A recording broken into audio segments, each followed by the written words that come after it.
আল্লাহ রাব্বুল আলামিন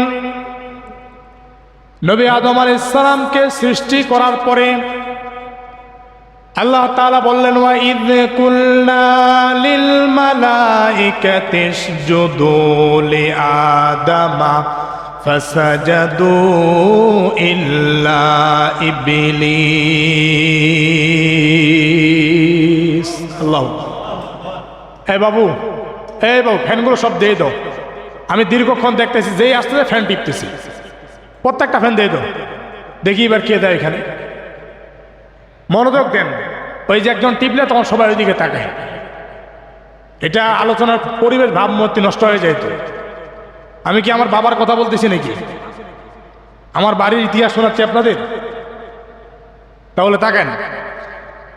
আল্লাহ রাব্বুল আলামিন বললেন, নবী আদম আলাইহিস সালামকে সৃষ্টির পরে ওই যে কুলনা লিল মালাইকাতি ইসজুদু লি আদামা, ও আমার ফেরেশতারা তোমরা যারা আছো তোমরা সবাই নবী আদম আলাইহিস সালামকে সিজদা করো। এটা হলো তাজিমের সিজদা, সম্মান সূচক। কিন্তু আজকে এই সম্মান সূচকের সিস্টেমটা অনুরূপ নাই।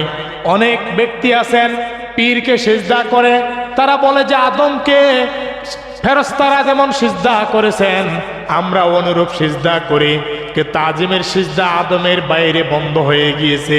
কারণ এই তাজিমের সিজদা থাকলে নবীজি বলেছেন প্রত্যেকটা স্ত্রীকে আমি অনুমতি দিতাম স্বামীকে সিজদা করার। আল্লাহ তাআলা আদমকে শুধু কেবল সিজদা করতে বললেন। কান টু মাই পয়েন্ট, কান লাগান। আদমকে সিজদা করার পরে সমস্ত ফেরেশতা কুল আদমকে সিজদা করলেন। ফাসাজাদু ইল্লা ইবলিস, আল্লাহ বললেন একজন সিজদা করলেন না, তিনি হলেন ইবলিস। কয়জন? একজন। ইল্লা ইবলিস, ইবলিস ব্যতীত সবাই সিজদা করলো, একজন করলেন না, ইবলিস। আল্লাহ এবার ইবলিসকে জিজ্ঞাসা করবেন যে ইবলিস সবাই সিজদা করলো, তুমি কেন করবা না? আজকে এখানে জুমার নামাজের সময় আমি নামাজ পড়াবো, আপনারা পড়বেন, সবাই পড়লো, একজন যদি না পড়ে দাঁড়িয়ে থাকে, আপনারা জিজ্ঞাসা করবেন না কি সমস্যা ভাই, কেন নামাজ পড়লা না, কি সমস্যাটা কি? সমস্ত ফেরেশতাগুলো কাতার হয়ে আদমকে সিজদা করলো, একজন সিজদা করলো না, মুখ ফিরিয়ে নিল। কিছু কিতাবে এসেছে ইবলিসকে আল্লাহ বললেন যে ইবলিস তুমি যদি আদমকে সিজদা না করো তাহলে বাহির থেকে জানলাটা খুলে একটু আদমের চেহারার দিকে তাকাও, ক্ষমা করব। ইবলিস বললেন না, তাকাবে না। আল্লাহ তাআলা বললেন ক্বালা ইয়া ইবলিসু মা মানাকা আন তাসজুদা লিমা খালাকতু বিয়াদাইয়া আস্তাকবারতা আম কুনতা মিনাল আলিন। আল্লাহ রাব্বুল আলামিন বললেন ইবলিস, এই ইবলিস কেন তুমি সিজদা করলে না? কারণ এটা তো সাধারণ কোনো ব্যক্তি নয়, আমি আদমকে নিজ হাতে বানাইলাম। কি তোমার কারণটা কি? সমস্যা দেখা দিল যার কারণে তুমি আদমকে সিজদা করলে না।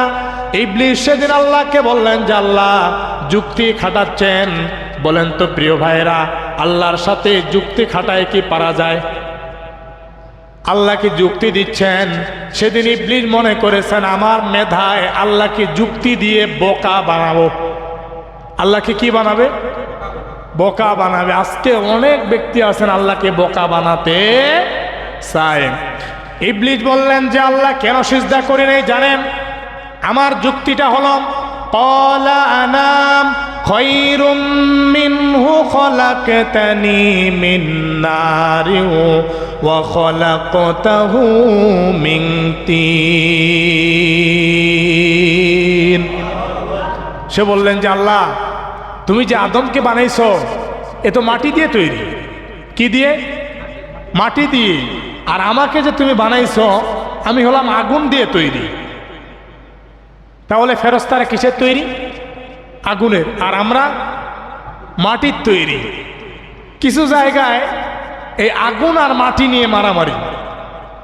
আমার মনে আছে এখনো, আমি গত 3 বছর আগে হাফিজাবাদ ইউনিয়ন, যেটা আপনাদের হারি ভাষা বলা হয়, তো ওইদিকে আমার একটা প্রোগ্রাম ছিল, রাতের মাহফিল। তো আমি আমাকে 9:30 কমিটির লোকেরা মঞ্চে নিয়ে গেল। তা আমি আলোচনা করলাম, এক পর্যায়ে নবী আগুনের তৈরি না মাটির তৈরি একজন আমাকে প্রশ্ন করলেন যে হুজুর এটা একটু সমাধান দিয়ে যাবেন। তো আমি বললাম ঠিক আছে, মাহফিল সেটা সমাধান দিব। তো সেটা আমি সূরা কাহাফ থেকে আয়াত দিয়ে প্রমাণ করলাম যে নবীজি হলেন মাটির তৈরি। কারণ আদম কিসের তৈরি? মাটির তৈরি। আমরা হলাম আদমের রুহানি বংশধর, আমাদের আদি পিতা আদম রুহানি পিতা। তাহলে বাবা যে মাটির তৈরি, আমরাও মাটির তৈরি। আর পরে নবীজিকে তো মাটি দিয়ে বানাইছে, সূরা কাহাফে আল্লাহ প্রমাণ করেছেন। তো আলোচনা শেষে 3 জন ভাই আমার হাত ধরলো যে ভাই আপনি আজকে বাসা যেতে পারবেন না। কেন? বললো যে আমরা পূর্বে এই মসজিদে সবাই নামাজ পড়তাম, কিছু ব্যক্তি আছে তারা নবী নূরের তৈরি মনে করে আমাদের সাথে নামাজ পড়ে না, তারা সামনে মসজিদ বানাইছে আর ওই রাস্তা দিয়ে আপনি বাড়ি যাবেন, তারা শুনলাম লাঠি সোটা নিয়ে দাঁড়িয়ে আছে, আপনাকে আঘাত করবে। তখন বাজে রাত 11:30, খাওয়া দাওয়ার পরে 11:30 প্লাস হয়ে যাচ্ছে। আমি এখন বের হব, তারা আমাকে আসতে দিবে না। শেষমেশে পরিবেশ যেটা তৈরি হলো, আমাকে তারা কয়েকজন মিলে ক্ষেত বাড়ি দিয়ে রাস্তার ভিতর দিয়ে ওই যে কি বলে আল দিয়ে সেদিক দিয়ে আমাকে পার করে দিল, 3-4 কিলো রাস্তা, অন্য রাস্তা ধরাই দিল।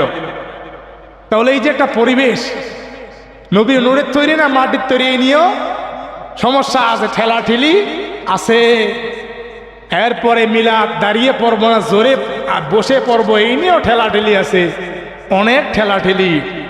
তো ইবলিস হলেন আগুনের তৈরি।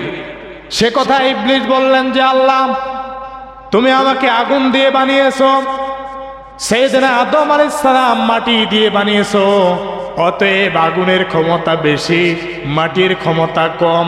কারণ মাটি হলো জড় বস্তু, যেখানে ফেলে দেন সেখানেই থেকে যায়, আর আগুনটা এমন ধরিয়ে দিলে জ্বালিয়ে পুড়ে ছাই করে দেয়।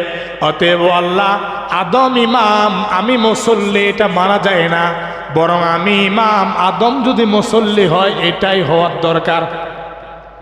কি পেশ করলো সে?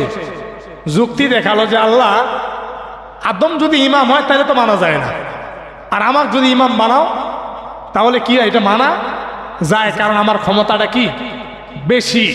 সে দেখালো অহংকার। কি দেখালো? অহংকার।